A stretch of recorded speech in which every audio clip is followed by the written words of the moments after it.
Dari seluruh aset teknologi informasi, yang paling mahal atau paling menyimpan nilai tertinggi adalah data. Oleh karena itu, data harus dikelola dengan sungguh-sungguh dan dijaga kerahasiaannya. Ada 6 hal yang perlu diperhatikan terkait dengan manajemen data.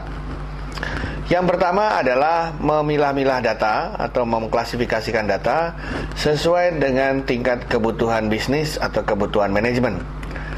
Dalam arti kata, data perlu diberi kategori, data-data mana saja yang perlu dijaga kerahasiaannya tingkat tinggi, data mana yang harus disimpan baik-baik, hanya boleh dilihat beberapa pihak, data mana yang terbuka saja tidak ada masalah, atau data mana yang boleh dilihat tapi hanya oleh sejumlah orang tertentu sesuai dengan kewenangannya masing-masing.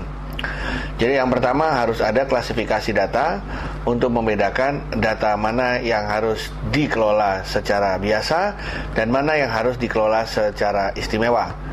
Prioritas tentu saja diberikan kepada data yang harus dikelola secara istimewa karena sangat menyangkut perilaku dari orang-orang yang bisa mengakses data ini. Dalam arti kata, jika dia tidak berhak mengakses data ini tetapi dia melakukannya, itu bisa membahayakan organisasi atau perusahaan. Oleh karena itu, perusahaan harus menjaga data yang istimewa ini agar tersimpan dengan baik, terpelihara dengan baik, dijaga kerahasiaannya, dan dijaga pula integritasnya. Yang kedua adalah terkait dengan metode penyimpanan data dan peremajaannya atau pemutakhirannya. Data digital disimpan dalam berbagai bentuk. Ada yang di flash disk, ada yang di CD-ROM, ada yang mungkin model lama di microfilm, di disket, atau mungkin ada dalam bentuk piranti-piranti lainnya. Nah, data ini harus disimpan sedemikian rupa dan dimutakhirkan. Tidak hanya datanya yang dimutakhirkan sesuai dengan kebutuhan, tapi juga alat penyimpan yang harus dijaga sungguh-sungguh. Kita tahu persis bahwa setiap alat penyimpan sangat tergantung dengan hukum fisika. Magnet misalnya tidak boleh terlalu dekat dengan medan magnet yang lain, atau terkait juga dengan suhu atau temperatur yang perlu diatur agar tidak jamuran kalau memakai pita. Artinya apa? Hal kedua yang harus dilakukan oleh manajemen adalah memastikan bahwa data tersimpan dalam media dengan baik, tidak akan hilang karena berbagai alasan, dan juga dalam hal pemutakhiran atau dalam hal pemindahan bentuk data, semua bisa dilakukan dengan sebaik-baiknya.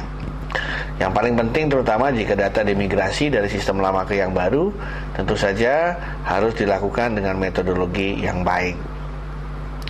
Ketiga adalah terkait dengan media library system. Suatu ketika data ini akan diolah, akan diambil oleh mereka yang membutuhkannya. Ada yang akan diambil tiap hari, ada yang mungkin tiap bulan, ada yang tiap tahun, ada yang mungkin kalau 10 tahun, 20 tahun kalau ada masalah baru akan diambil. Contohnya data yang dibutuhkan oleh pengadilan seandainya ada kasus, data log file misalnya, atau data bukti transaksi. Nah, harus ada sistem pustaka yang mudah digunakan agar data tersebut bisa diambil dengan baik. Tidak hanya demikian, data yang tersimpan dengan baik juga akan menjadi bagian dari kriteria untuk bisa dapat diaudit dengan hasil yang baik pula. Karena misalnya ada data yang akan dipakai sebagai bukti pengadilan, kalau tersimpannya tidak baik, caranya tidak baik, maka tidak bisa menjadi alat bukti. Berikutnya yang keempat adalah masalah pemusnahan data. Ada data yang sudah harus dimusnahkan karena mungkin sudah tidak diperlukan lagi. Apalagi sekarang kita tahu jumlah data itu terlampau banyak, sehingga kadang-kadang organisasi atau perusahaan itu banjir dengan data-data. Data yang tidak perlu, data yang sudah tidak relevan lagi, atau data yang redundant gitu ya, harus dimusnahkan. Memusnahkan data juga harus hati-hati, karena kita tahu sendiri bahwa pemusnahan data yang asal itu malah bisa berakibat fatal. Karena hard disk yang diformat pun masih bisa ditelusuri jejaknya jika kita memiliki alat khusus atau teknis khusus seperti yang ada atau dimiliki oleh laboratorium forensik misalnya. Oleh karena itu, perusahaan harus tahu persis cara menghancurkan data digital yang efektif. Yang kelima adalah masalah backup dan cara restorasinya. Tidak mustahil suatu ketika akan ada data yang hilang karena berbagai sebab. Misalnya di perusahaan ada notebook yang hilang, atau server yang dicuri orang, atau database yang korup karena kena virus. Bagaimana kita bisa memperoleh data yang terkini? Tentu saja diambil dari backup. Sistem backup semakin sering semakin baik. Dan sistem backup harus bisa direstorasi, dalam arti kata dipergunakan secepat mungkin setelah yang bersangkutan kehilangan data yang ada. Manajemen harus care atau harus peduli dengan sistem backup dan restorasinya.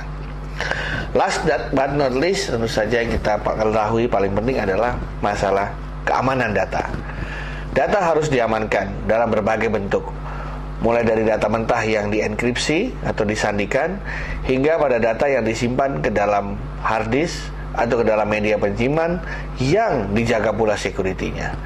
Bahkan orang yang bisa membuka atau melihat atau mengganti atau mengakses data itu pun harus disesuaikan dengan wewenangnya, dan yang bersangkutan harus pula diawasi dan dijaga keamanannya. Demikianlah hal terkait dengan manajemen data yang perlu diperhatikan oleh perusahaan. Terima kasih.